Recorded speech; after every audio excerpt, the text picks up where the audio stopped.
I did fight back, and I got off. I remember getting off the train and my mother looking at me. No announcement was made, no explanation was offered.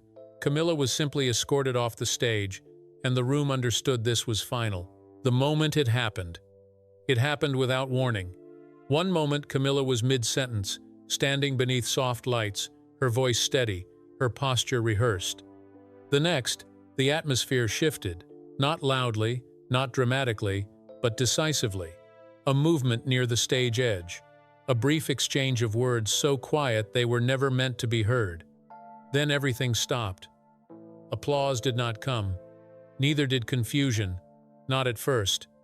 What settled over the room was something colder. Recognition. The kind that spreads before logic can catch up. Camilla hesitated. It was not a stumble or a mistake. It was the pause of someone realizing that the script had changed and she was no longer holding it. Her eyes moved, not to the audience, but toward the side of the stage. Toward the officials who were never supposed to be involved in moments like this. The escort did not touch her. That was the most telling part. They did not need to. The message had already been delivered. Within seconds, Camilla stepped back. No protest. No attempt to finish her thought. Her microphone was lowered. The lights dimmed slightly, just enough to signal transition without explanation. Another figure moved forward to address the audience, offering a neutral statement so carefully worded it said nothing at all. But everyone in that room understood exactly what had occurred. This was not a technical issue. This was not a scheduling change. This was a removal. Behind the calm exterior was urgency moving at institutional speed. Protocols that existed for only one reason were now active. Lines of authority were being followed that bypassed the ceremony entirely. Camilla exited the stage through a side passage not used by guests. That detail would matter later. In the seconds that followed, phones stayed down. No one spoke. The silence was not awkward, it was disciplined. People waited, instinctively aware that reacting too quickly would be noticed, because this was not embarrassment, this was consequence. And by the time the event continued, it was already clear that whatever had just happened was not contained to that room. Decisions like this are never isolated. They are the visible end of conversations that began long before the lights came up. Camilla had not been interrupted. She had been stopped. The event that was supposed to be safe. This was never meant to be a risky appearance. In fact, it had been categorized internally as one of the safest engagements on the calendar, controlled, predictable, insulated from surprise. The kind of event designed not to generate headlines, but to quietly reinforce continuity, stability, normalcy. That was the purpose. The venue had been selected months in advance for that exact reason. It was familiar territory, a trusted institution. An audience composed almost entirely of allies, donors, and senior figures who understood how these appearances were supposed to unfold. Nothing unscripted, nothing spontaneous, nothing that could veer off message. Camilla's role was equally defined. She was not there to dominate the occasion or introduce new themes. Her presence was symbolic, a steadying figure, delivering remarks that had been reviewed, refined, and approved well ahead of time. The language was cautious, the tone warm but restrained. Every phrase had been chosen to avoid friction. In short, this was meant to be invisible competence, the kind of engagement that passes without scrutiny precisely because nothing goes wrong. Security reflected that assumption. There was no elevated posture, no heightened alert. Staff presence was minimal but sufficient. The audience was vetted, seating arranged carefully to avoid unpredictability. Even the timing of her appearance was structured to limit exposure. This was supposed to be routine, which is why what followed landed with such force. Because events like this do not unravel unless something fundamental shifts. They are designed specifically to prevent interruption, to absorb small errors, to glide past minor missteps without escalation. For Camilla to be removed from the stage in this environment meant that whatever occurred was not minor, it was not cosmetic, and it was not something that could be managed quietly after the fact. That reality was understood instantly by those closest to the operation.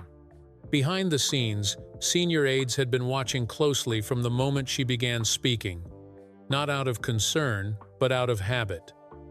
Monitoring pacing, tone, audience response.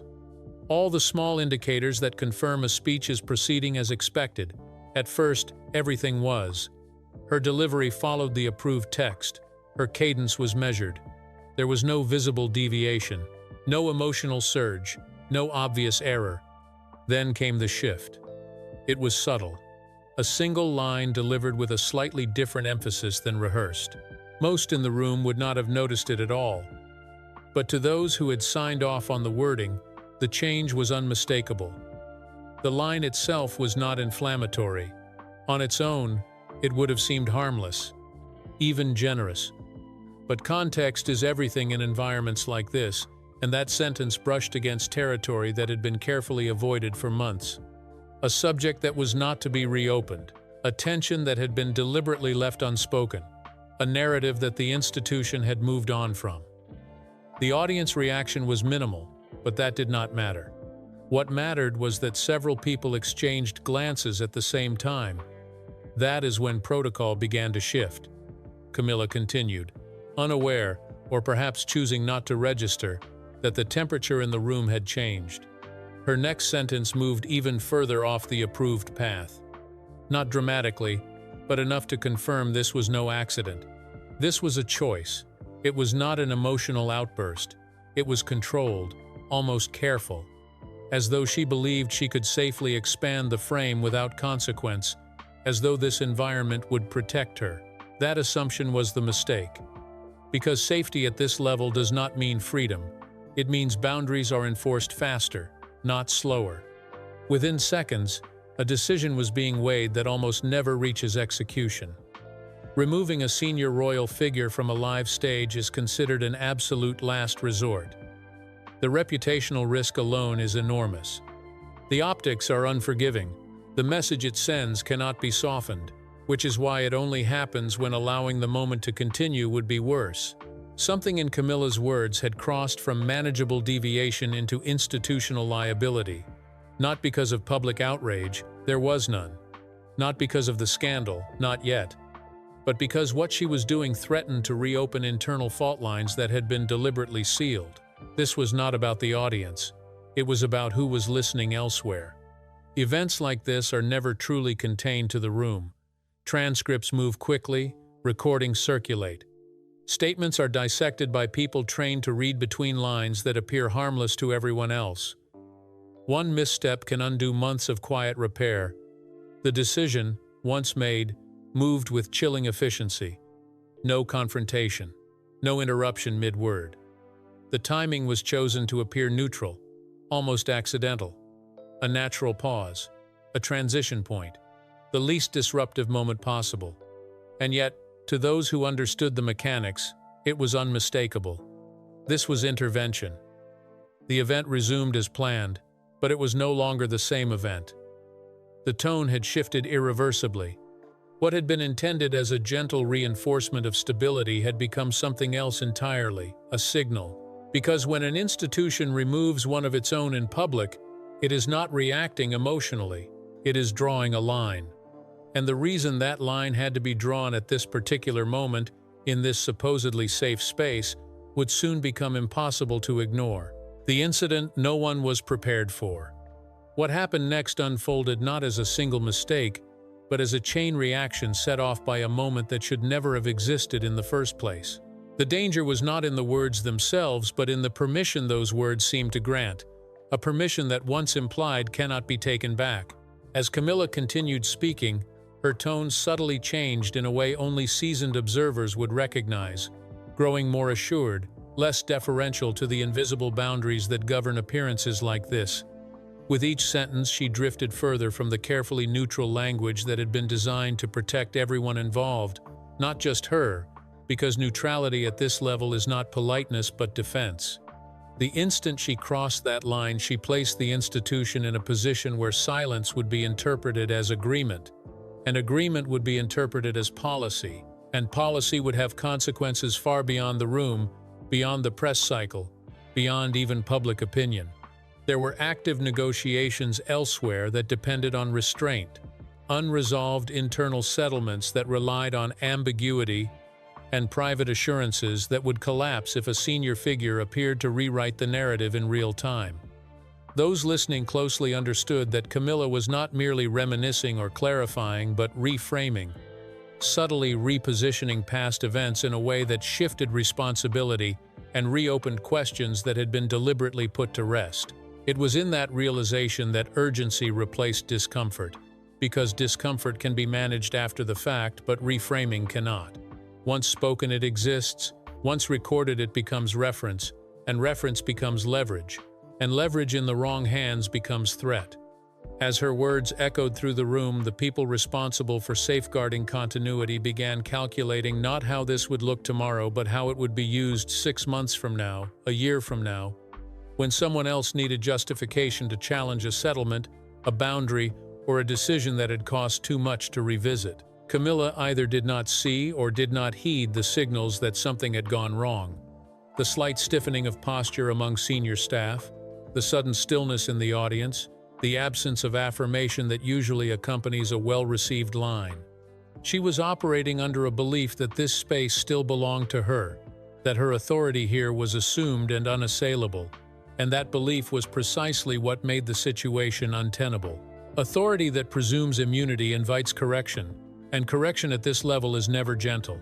When she moved into the next sentence, one that was not in the prepared remarks at all but clearly improvised, the calculation ended, because improvisation is where institutions lose control. The moment she implied a personal perspective that diverged from the official position, even slightly, the choice became unavoidable. Allowing her to continue would signal endorsement of a narrative that others had been explicitly instructed not to repeat, and in that instant the risk tipped decisively from embarrassment to exposure. Exposure is something institutions do not tolerate, not because they fear truth, but because they understand timing, and this was the wrong truth at the wrong moment in the wrong mouth. The intervention that followed was swift precisely because it had been rehearsed, in theory, if never in practice, protocols designed for emergencies rarely imagined but always anticipated. While the audience saw only a pause and a quiet exchange, behind that pause was a compressed flurry of authorization, a rapid confirmation that this threshold had indeed been crossed. Once that confirmation was given, the mechanics took over, as they always do, because institutions remove individuals not out of anger but out of necessity, and necessity does not wait for feelings.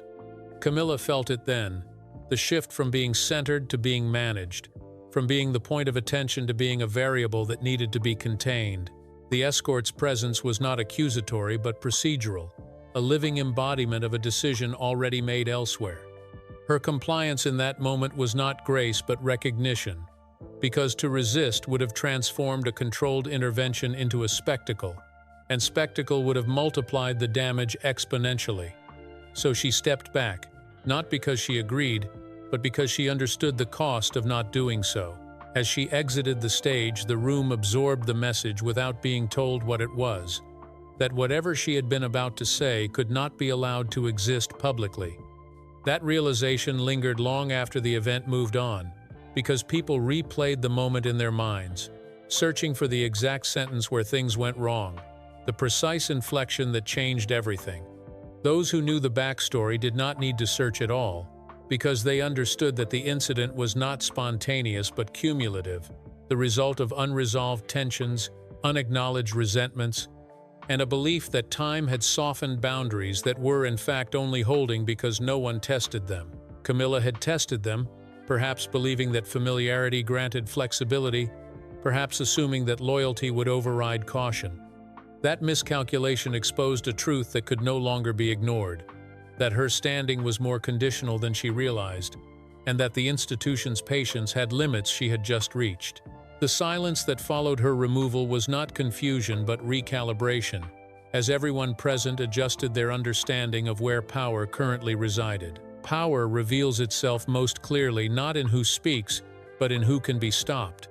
By the time the event concluded, it was already clear that this incident would not be explained away as a misunderstanding or smoothed over with reassurances, because it had triggered a deeper reckoning. This would force difficult conversations behind closed doors about trust, restraint, and the growing gap between personal confidence and institutional tolerance, a gap that had just been made visible in the most unmistakable way possible. Once made visible, it could not be unseen. Inside, the decision to remove her. By the time Camilla stepped off the stage, the decision had already finished unfolding, because decisions like this are never made in the open. They are the end result of invisible processes that activate the moment a threshold is crossed. While the audience registered a pause and an exit, those behind the operation understood that what had just occurred was the visible tip of a much deeper mechanism engaging exactly as designed, with no room left for debate or delay. Once a senior figure creates institutional exposure in real time, hesitation becomes the greater risk, and the question is no longer whether to act, but how decisively. This is where the true gravity of the moment becomes clear, because removing Camilla from a live stage is not a managerial choice. It is a constitutional signal, one that bypasses courtesy in favor of containment. The authority to initiate it does not rest with event staff or aides, but with a pre-authorized chain that exists solely for moments when reputational damage threatens to harden into precedent. That chain had been quietly activated the instant her remarks veered from deviation into implication, because implication is where plausible deniability ends. Those listening understood that if her words were allowed to stand uninterrupted, silence would be interpreted externally as consent, and consent would be interpreted as direction, and direction would unravel months of careful institutional positioning. The internal calculus shifted from preservation of appearance to preservation of structure, a shift that happens rarely and only when the cost of intervention is outweighed by the cost of inaction. In this case, the calculation was stark, because allowing her to continue speaking would have given permanence to a framing that had been explicitly rejected in private. Once a framing exists publicly, it cannot be fully erased, only contested. And contesting one's own senior figure creates fractures far more damaging than a controlled removal. This is why the decision, once confirmed, moved with such speed, because speed here was not panic but discipline, the discipline of an institution that understands momentum and knows when to interrupt it.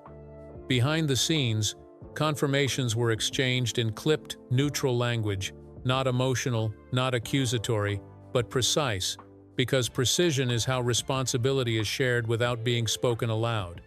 When the final authorization was given, it was not framed as a reprimand but as a safeguard, a distinction that matters greatly at this level, because reprimands imply personal fault, whereas safeguards imply systemic necessity, and systems protect themselves without apology. The escort who approached Camilla was not there to challenge her authority but to signal that authority had shifted, if only for that moment. Her recognition of that shift was immediate, because those who live inside institutions learn to read the smallest cues, the tone of voice, the absence of negotiation, the fact that no alternative was offered. In that instant, she understood that this was not a request but an outcome, and compliance became the only way to preserve any remaining control over how the moment would be remembered. Resistance would have transformed a quiet removal into a public rupture, and rupture would have forced explanations that no one was prepared to give. So the exit was orderly, almost subdued, and that restraint was not accidental but strategic, because the goal was not humiliation but containment, and containment requires minimizing spectacle. Once she was off stage, the next phase began immediately, because removal is only the first step, the visible one, while the more consequential work happens out of sight, where narratives are assessed, potential leaks anticipated, and internal alignments reinforced. Within minutes, conversations were already underway about how the incident would be described if it surfaced at all, what language would be used, which details would be omitted, and who would be briefed in advance to prevent speculation from filling the vacuum. Silence without preparation invites invention, and invention is far harder to manage than controlled disclosure. At the same time, there was an unspoken recognition that this moment had changed something fundamental, because interventions of this kind leave residue. They recalibrate relationships, they redraw invisible boundaries, and they signal to everyone watching, whether directly or indirectly, that tolerance has limits, and those limits have been reached. This recalibration was not directed solely at Camilla, but at the broader system around her. A reminder that seniority does not equal immunity, and that familiarity with power can breed assumptions that eventually require correction. Those responsible for the decision understood that the cost would not be limited to a single afternoon, that it would reverberate through future engagements, approvals, and internal trust. But they also understood that failing to act would have cost far more, because once an institution allows its own messaging discipline to fracture publicly, it invites others to test boundaries with greater confidence, and confidence is contagious. So the removal became a line drawn not in anger but in principle, a demonstration that the rules apply even at the highest levels, perhaps especially there. As the event concluded and attendees dispersed, the atmosphere carried a subdued clarity, not confusion, not outrage, but awareness, an understanding that they had witnessed something rare and consequential, something that would not be explained in full but would nonetheless shape future behavior. Camilla, now removed from the immediate spotlight, was left to confront the implications in private, where there are no microphones, no scripts, and no audience to absorb the shock. Only the quiet realization that the institution she believed she could speak for had just asserted that it would speak for itself. That realization marked the true turning point, because public moments fade, but institutional memory does not.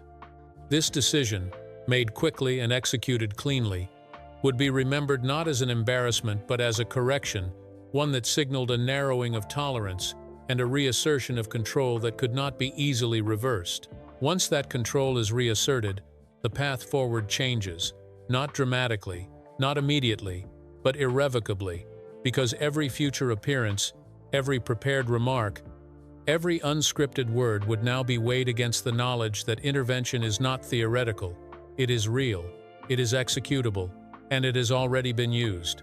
That knowledge alters behavior more effectively than any warning ever could. The fallout within the palace. The aftermath did not begin with outrage or confrontation, but with silence, the kind that settles in places where people understand that speaking too soon creates problems that cannot be walked back. Within the palace, that silence carried weight, because everyone knew that a public removal, however controlled, sets off a sequence of internal consequences that unfold regardless of intent. The first of those consequences was reassessment, not of the incident itself, which had already been judged, but of the assumptions that allowed it to happen, because institutions are less concerned with isolated errors than with the conditions that make them possible. In this case, the conditions were uncomfortable to confront: familiarity, deference, and a gradual erosion of challenge that had allowed confidence to harden into presumption. That realization moved quietly through offices and corridors as briefings were adjusted, calendars reviewed, and future appearances paused pending reconsideration, not cancelled outright but held in suspension, a subtle but unmistakable signal that nothing would proceed as normal until clarity was restored. Clarity at this level is never emotional. It is procedural, achieved through meetings where language is stripped of tone and reduced to implication, where phrases like alignment and consistency stand in for trust and restraint. Those meetings began almost immediately, not to assign blame but to redraw lines that had grown blurred over time, because what happened on that stage was not interpreted internally as a momentary lapse, but as evidence of drift, the slow accumulation of small permissions that had gone uncorrected until they produced a visible rupture. That rupture forced senior figures to confront a question that had been deferred too long: how much latitude remained, and for whom? The answer, once the dust settled, was less generous than it had been before, because tolerance contracts after intervention, it does not expand, and the knowledge that removal is an option once exercised makes future restraint more likely, not less. This recalibration extended beyond one individual, affecting aides, advisors, and intermediaries, who now found their judgment under quiet review, not accused but scrutinized, because in systems like this, responsibility is diffuse, and a failure to anticipate risk is shared even when action is taken swiftly. That shared responsibility produces caution, the kind that slows decision-making and tightens approvals. In the days that followed, that caution manifested in subtle ways. Revised talking points returned with more edits than usual, engagements reframed to minimize unscripted interaction, and a renewed insistence on adherence to agreed language, not because anyone expected another breach, but because no one wanted to be associated with the conditions that made the first one possible. While externally there was little to indicate disruption, internally the mood had shifted from confidence to vigilance, a recognition that the margin for error had narrowed and that reputational risk was now being assessed with a sharper lens. Within that environment, Camilla's position became the unspoken reference point, not discussed openly but present in every conversation about tone and restraint, because her removal had demonstrated that seniority does not insulate against consequence, and that demonstration carries a sobering effect, particularly in hierarchies where longevity can be mistaken for security. Yet the fallout was not purely restrictive, it was also clarifying, because boundaries once implicit were now explicit, and clarity, however uncomfortable, reduces ambiguity, and ambiguity is where institutions are most vulnerable. The recalibration that followed, while tense, was also stabilizing, reinforcing a shared understanding of where authority ultimately resides and how it is exercised when challenged. This understanding extended to external relationships as well, as communications teams quietly reached out to key stakeholders to reaffirm continuity without drawing attention to the incident itself, emphasizing stability through routine rather than statement, because the absence of commentary can be as reassuring as explanation when managed carefully. That management was deliberate, avoiding overcorrection that might suggest panic, while ensuring that no alternative narratives gained traction in the vacuum. As the days passed, the incident began to recede from immediate focus, not forgotten but absorbed into institutional memory, where it would inform future decisions without being referenced explicitly. That absorption is perhaps the most consequential phase of fallout, because once an event becomes memory rather than crisis, it shapes behavior invisibly, influencing choices before they reach the point of action. This influence was already evident in the way engagements were structured, speakers positioned, and contingency plans refined, all with an eye toward preventing recurrence without acknowledging vulnerability. For Camilla, this period was marked by a different kind of silence, one that accompanied reassessment rather than shock, as channels narrowed and interactions became more formal, less conversational, signaling a shift in how her role was being managed, not diminished publicly but constrained operationally, because institutions rarely remove stature outright unless forced, preferring instead to adjust access, timing, and exposure in ways that preserve dignity while limiting risk. That approach was evident here, as appearances became fewer, messages tighter, and the space for improvisation effectively closed. While none of this was announced, it was felt, because those within the system are acutely sensitive to changes in rhythm, and the rhythm had changed, slower, more deliberate, less forgiving. This change was reinforced by the knowledge that the removal had not been contested internally, that there had been no visible pushback or attempt to reframe it as misunderstanding, a silence that spoke volumes, because when institutions stand by an intervention without explanation, they signal confidence in the decision and expectation of compliance. Compliance, once established, becomes the new baseline. As weeks progressed, the incident began to function as a quiet reference point in discussions about risk and messaging, not cited directly but alluded to through phrases like, "We have seen what happens," or "We cannot afford another moment like that," language that carries meaning precisely because it avoids specificity. This avoidance is intentional, because naming an incident gives it renewed life, while implication allows it to shape behavior without inviting scrutiny, and this subtlety is how institutions maintain control over narrative without appearing defensive. By the time the immediate fallout had settled, it was clear that the stage removal had achieved its primary objective, not punishment but correction, reinforcing the boundaries that ensure continuity. Yet correction always leaves residue, a lingering awareness that something has shifted and cannot be entirely restored to its previous state. That awareness now permeated the palace, influencing interactions and expectations in ways that would only become fully visible over time.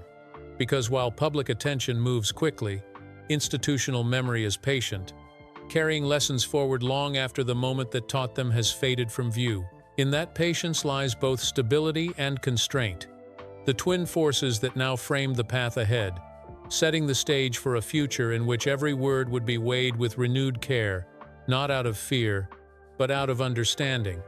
An understanding forged in the quiet aftermath of a moment that had briefly exposed the cost of miscalculation and the limits of tolerance. Once those limits are revealed, they do not retreat, they endure. What this removal signaled going forward.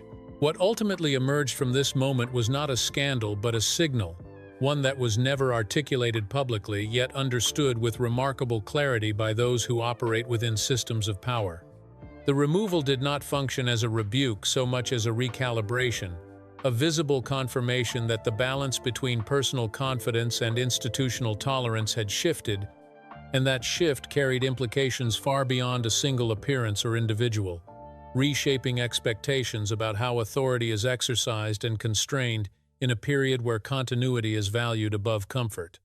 What made the signal so powerful was its restraint, the absence of explanation forcing observers to interpret meaning through action alone, an action that demonstrated that even long-established figures are subject to correction when their words threaten to outpace consensus. Consensus, not personality, is the currency that sustains institutions over time, and in this case the consensus was clear, that stability required discipline, and discipline required intervention. The willingness to intervene publicly, however rare, communicated that the institution would no longer rely solely on informal correction or private adjustment to maintain coherence. Because the environment had changed, scrutiny had intensified, and the margin for ambiguity had narrowed to the point where even subtle deviations could carry disproportionate consequences. This reality was not unique to Camilla but emblematic of a broader tightening underway, one driven by the recognition that public trust is fragile and that misalignment, once visible, is difficult to contain. The removal became a reference point for future conduct, not as a threat but as a reminder, a demonstration that safeguards are not symbolic but operational, and that their use is not hypothetical. This understanding began to influence how roles were defined and performed, encouraging a return to clearly delineated functions where representation does not bleed into interpretation and where personal framing yields to agreed language. While this may appear restrictive, it is in fact how longevity is preserved, because institutions that survive do so by limiting the range of acceptable variation among those who speak for them, and this moment reinforced that principle decisively. It also clarified where ultimate authority resides, not in familiarity or tenure but in the collective judgment of those charged with protecting the whole, a judgment that can override individual standing when necessary. This clarification had a stabilizing effect, reducing speculation about internal divisions by demonstrating unified action, even if the action itself prompted questions. Because decisiveness, paradoxically, often reassures more than explanation. The lack of public commentary allowed the institution to move forward without becoming trapped in a narrative of conflict, letting the moment recede into procedural history rather than emotional debate. Over time, that receding transformed the removal from an incident into a lesson, one absorbed quietly into the fabric of how engagements are planned and executed, shaping behavior through awareness rather than enforcement. This is perhaps the most enduring impact, that future appearances would be governed by an unspoken understanding of limits, reducing the likelihood of improvisation that could be misconstrued as policy. This understanding extended beyond speeches to relationships, recalibrating how access and influence are managed. Because influence that operates without clear boundaries invites overreach, and overreach, once visible, demands correction. The correction here was instructive precisely because it was measured, avoiding escalation while establishing consequence. For Camilla, the signal was personal as well as institutional, marking a transition from assumed latitude to conditional participation. a shift that does not diminish role but redefines it, emphasizing alignment over expression.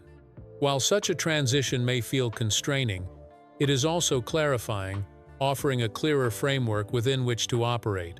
And clarity, though less comfortable than autonomy, reduces risk, and risk is what this moment sought to address.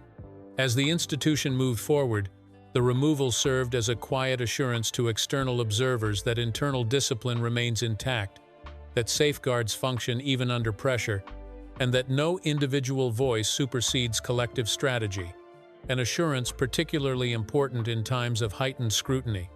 This assurance, once demonstrated, does not require repetition, because its existence alters expectations, and expectations shape behavior, and behavior sustains stability. The significance of this moment lies not in the brief interruption it caused, but in the enduring adjustment it prompted, a recalibration that will influence decisions long after the specifics are forgotten. While public memory fades quickly, institutional memory accumulates, carrying forward lessons that inform future responses. In that accumulation lies the true legacy of the removal, not as a dramatic episode but as a boundary drawn and respected, a reminder that authority within enduring systems is exercised collectively and corrected decisively when necessary, and that even those closest to the center are subject to that discipline. Once that reality is reaffirmed, the system moves on, quieter, more cautious, and more cohesive, having absorbed the cost of intervention in exchange for the preservation of control. That exchange, while rarely visible, is the foundation upon which continuity rests. What happened on that stage was not about embarrassment, it was about boundaries, authority, and the moment an institution chose control over comfort. These moments are rare, but they reveal more than any statement ever could. If you want deeper breakdowns of the power shifts others won't explain, make sure you subscribe, like, and stay with us, because the quiet moments are where the real story lives.